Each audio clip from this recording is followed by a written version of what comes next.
We are Chris and Bex, we are the Nomadic Crowbot, we have a narrowboat from hell, and we have been away for well over a month. But things are about to get really, really interesting. 3 years ago, I packed in my job and put my life savings into this project. And the plan was to become continuous cruisers and cruise the entire river and canal network off-grid on our nomadic quest. And because we've been away for so long, everyone's probably forgotten by now, but 2 days in, after purchasing the narrowboat, we obviously found this huge leak under the floorboards, which has led to a complete restoration of the Whistling Wombat, and unfortunately that has also put our big plans of cruising on hold until now.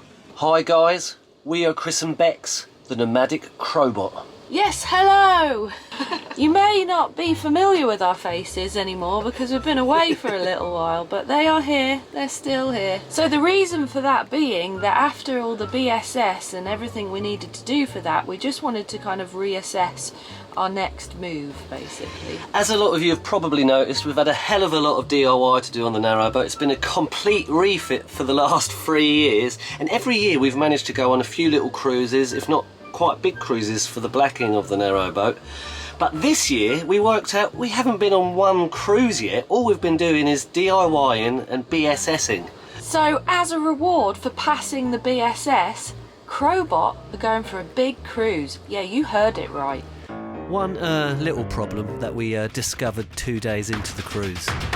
And weather warnings are in place for parts of the UK. Cars already submerged. More than a month's worth of rainfall expected to fall in some places today.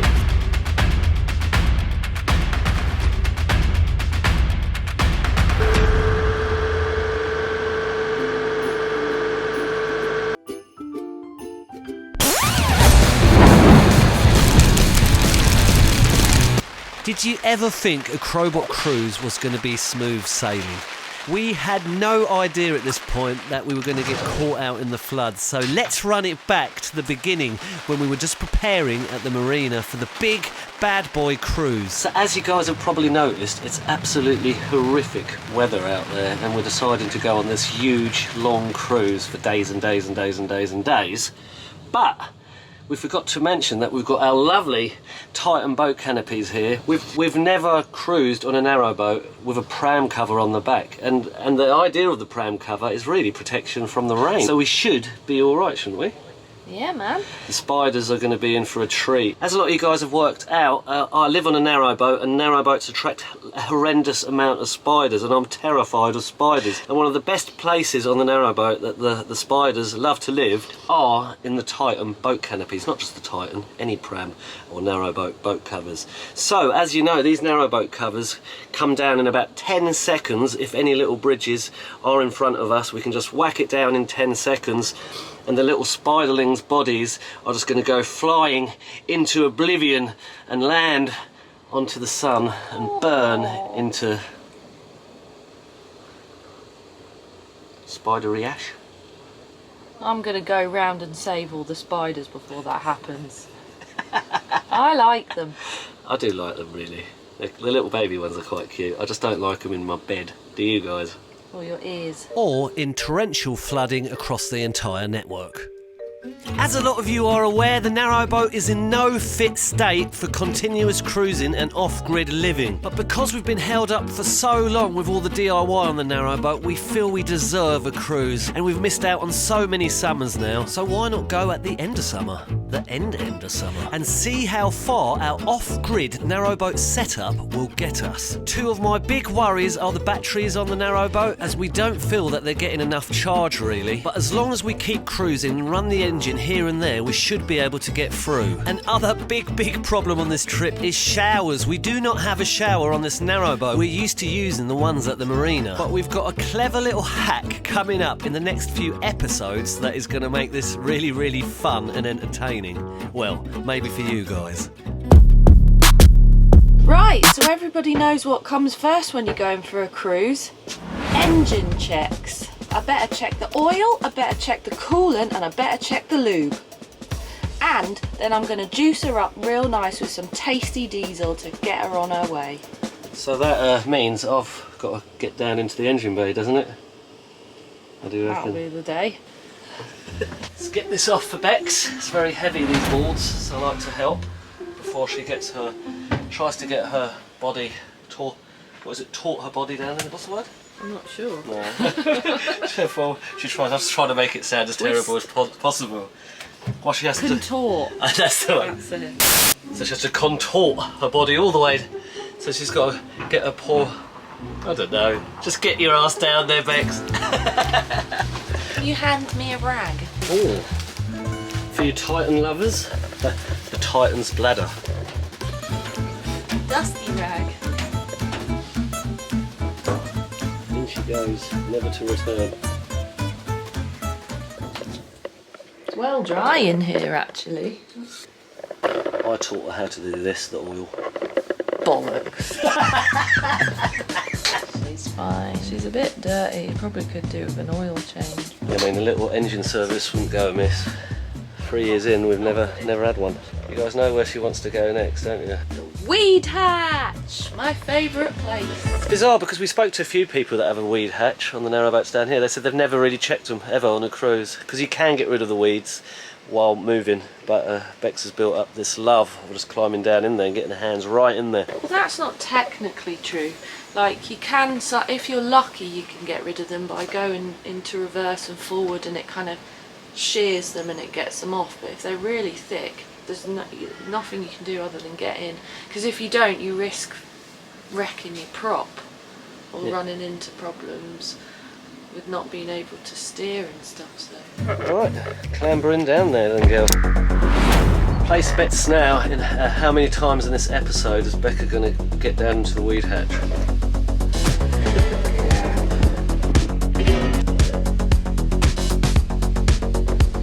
She just keeps getting further and further down into the engine area.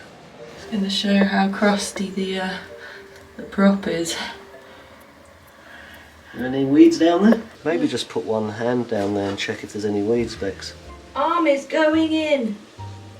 Straight in. Let's see me put my hands down there. Freezing the water. It's well cold. Just likes to put hands in there. Look, there's nothing even down there. No, but I'm checking that the prop's turning and it is catching because it's been encrusted by loads of stuff. So it is struggling a bit. Going mad slowly. Must be the weed hatch fumes. I'm just giving it a turn to check because it was catching a bit, but it's kind of freed it up a bit now. Hopefully, once we get moving, it'll clear it off a bit. The woman amongst women, Rebecca Crowbot. That's your award. I'd like to take this moment to thank everybody who's helped me make it this far. I helped you come this far. To some degree.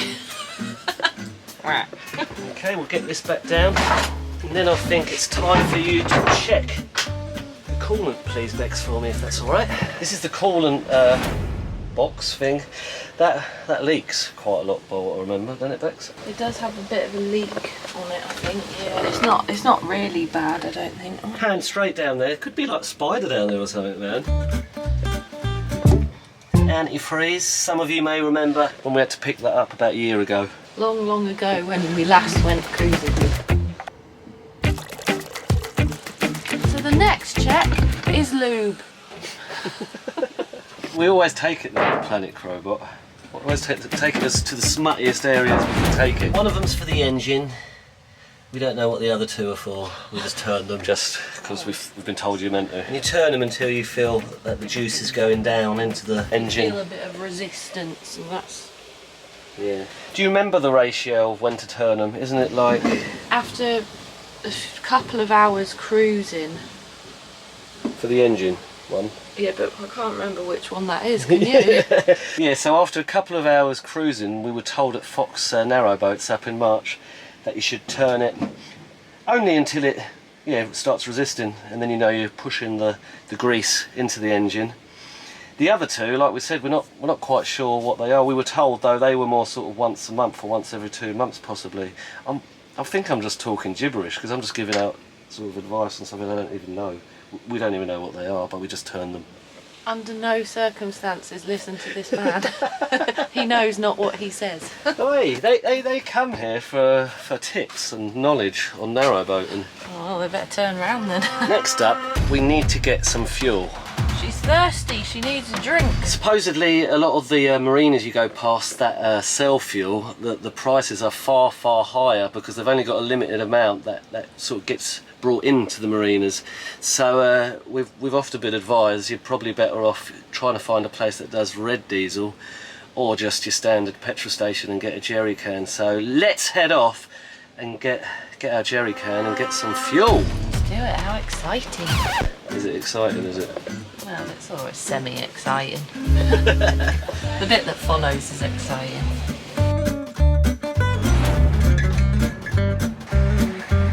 Show Bex how this is done. She's never done this before, so.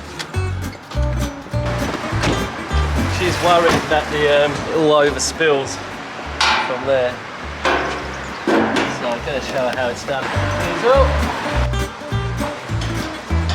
Doesn't fully go in. For it, we want roughly 20 litres in there. Just keep checking because you don't want it going everywhere.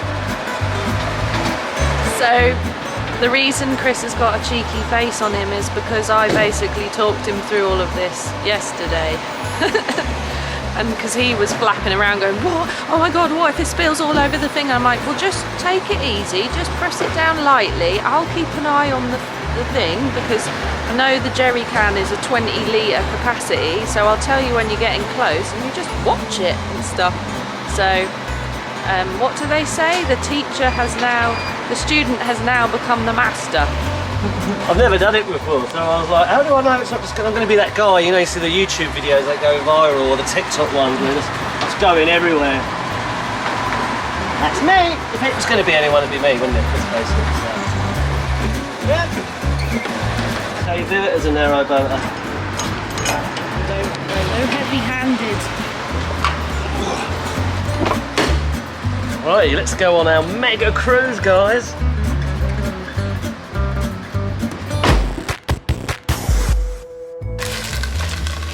Don't get too excited, Chris. Know how you love a nose hose. That's a good one. That does look like an elephant. Look, and you can like... You'd be better doing that. No, I think we've done it too much in these last episodes. No, you wanna.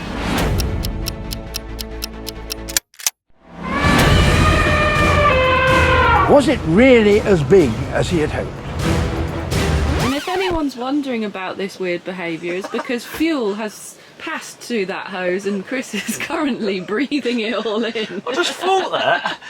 Bex has just, what's the word? Punked me in a really dangerous way. Look, this is just getting ridiculous, man. If you thought the Titan stuff was too much, now we're doing hose and nosy. Should really get something for this, because every time you unwind it, you could just go straight into the river. And imagine if you lost that, man. Right trouble for that, wouldn't you? If you lost that. So you guys have probably all got like a little chain or something. But I mean, that would be the next thing. What would you do? What would you put over it? A bit of plastic bag or something. I guess. I don't know. I know. Marigold. Not a marigold, man. You know what they're there for. They're there for protection from the spiders. So again, what a lot of you narrowboaters probably know is that you should probably leave a couple of inches in the bottom of your fuel tank, because that's where all the crusty stuff is and you don't want that running through the engine. Advice from Chrissy Crowbot. What do you reckon, Bex, eh? Good advice. You don't want to pull all the crud through your engine. So we've got our sophisticated fuel gauge right here, so I'm just going to give it a dip so we know what we've got in there now. We know we've got 20 litres here, so we can kind of bend your head around the idea of how much fuel you're going through. So for those of you out there that don't know as much about narrowboats or don't live on a narrowboat, pretty much every single narrowboat out there uses this method. I mean, you've just got this little stick and you shove it down there, and that's how you work out how much petrol you've got left in there. So it's from the Middle Ages, isn't it, man? It is. I mean, some of the like mega fancy pants boats have them fitted, but it's rare to come across a boat that has a fuel gauge. Yeah. Like, very primal. So another point to consider as well is what Chris just said, which may be applicable to all boats or may not, I'm not too sure. But basically where the fuel line comes out of your fuel tank, it often means that there's like the very, very bottom part doesn't get sucked up into the fuel line. Your reading on your sophisticated fuel gauge might be going to there, but realistically it can't draw that bit of fuel, so you always want to make sure that you're a fair bit above that. Yeah, don't just rely on that last little bit, it might not be usable. If anyone can decipher that coded message, then I salute you. I have not yet had any breakfast. My brain is on my shoe, on the bottom. My brain is on the bottom of my shoe. I can't even say that right. So I'm going to go away now and pour some fuel into here. Get fuel-y, pouring-y. We've got a new little funnel just to make it a bit easier to pour in, because it is a bit erratic when you pour it. It just goes everywhere, doesn't it? Last time we done this, there were loads of wasps. So now Chris has very kindly gone and got me some scissors to undo this bad boy. Say that. You don't have to say it. I just said to Beck, so I just got Beck some scissors and I said, now the bit that the viewers don't see. I'm incredibly kind and helpful. So she felt the need to sort of give me a little shout out. All the crap stuff basically, that like a toddler would possibly do. Screw this on? A lot of it, in fairness, Bex always really wants to do, don't you? You did say you wanted to get in the engine bay this morning. We each have our sort of jobs, like the engine bay sort of tends to be my kind of thing a bit more, and different stuff for you. What different stuff's mine, do you reckon? Like the water tank, that's yours, often to do. There's so much opportunity for... Got to stop. Pop the funnel in. Will it go everywhere like when I done it? No, it won't. Looks like the colour of wee. Maybe that's what it is, pure urine. I just don't want you to know. It's just a hack from us there. Another Crowbot hack for all you people out there that think you actually need diesel to run your cars. You don't. No wasps, thankfully, this time. So you perhaps can't quite see this on the camera, but the level was about there. Now we've put 20 litres in, we will see how that measures up on our stick. So not considerably more, so that much. Yeah. Next up, my famous water filly-uppy thing of the narrowboat. Here he comes, Water Boy. Wasn't he an idiot or something, Water Boy? Now that's what I call high-quality H2O. Oh, what, the Adam Sandler film? Yeah. I wasn't really referring to that, but... Someone did say on the vlog, let flush it first, the first bit of water coming out. In the front, down here at the bow of the narrowboat, we've got the water tank, and the only way that we can actually see how much water is getting in there is through a tiny little hole in the top that we're meant to be trying to get welded shut, if you remember, from probably like 6 months ago. This tiny little hole. Hopefully we'll see some water close to the top, and then we know we've got a full tank. I mean, this is getting a little bit silly now. What do you reckon, guys?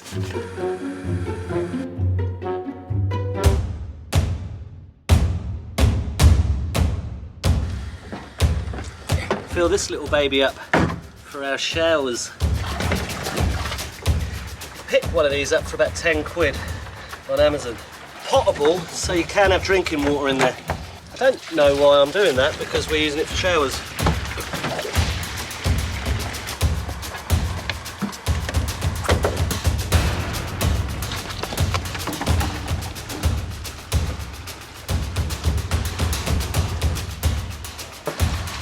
So next up, we're going to run our first check of seeing how quick we can take down the canopy. Take these little buttons off first. Now supposedly just lift.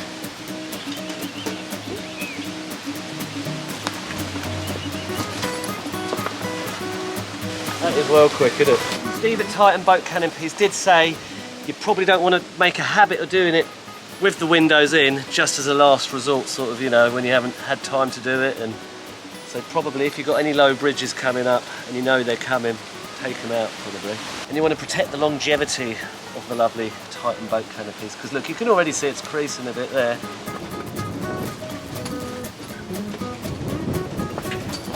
Got some viewers. So as you can see, we've now taken off the side panels, which are absolutely spider infested.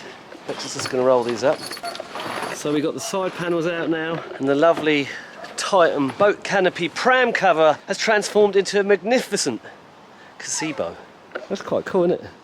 So, shall we see if what happens if Bex tries to take it down and she's moving and she's driving along? Oh no, there's a bridge up ahead. Whatever shall I do? I know, I'll unclip my gazebo, act like an idiot, and then go like this. Ooh, I'm not as tall as you. Problem averted. So let's get cruising, guys.